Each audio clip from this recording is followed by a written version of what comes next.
আবার শহীদ মিনারে এক হতে হলো।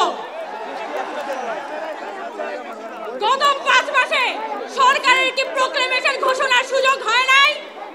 তারা কি এতই ব্যস্ত ছিল যে তারা একটা জুলাইয়ের ঘোষণাপত্র ঘোষণা করার সময়টা করে উঠতে পারে নাই?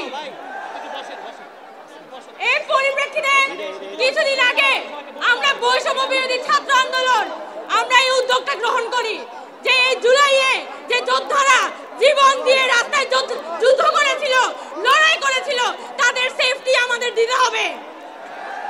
এটা আমাদের ঐতিহাসিক দায়। আজকে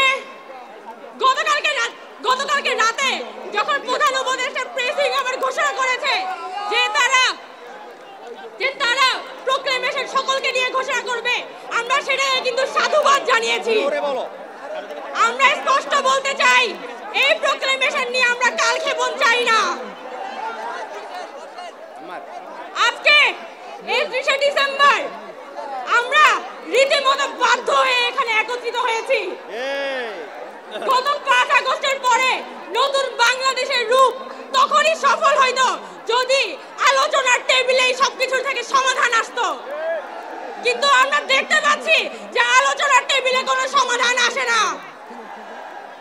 আমাদের জনগণের সমাধান শুধুমাত্র রাজপথ। আমরা বৈষম্য বিরোধী ছাত্র আন্দোলন খুব স্পষ্টভাবে বলে দিতে চাই, আওয়ামী লীগের বিচারের আগে কোনো নির্বাচন হবে না। আরেকটা কথা স্পষ্টভাবে বলতে চাই, আমাদের যারা শহীদ পরিবার আছে, আমাদের যারা আহত আছে, তাদের প্রতি ন্যায় বিচার হয় নাই।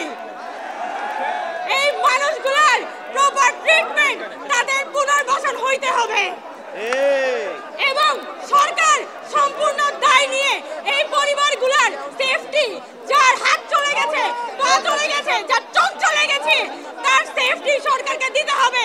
তার চাকরি, তার জীবনের নিরাপত্তা সরকারকে দিতে হবে।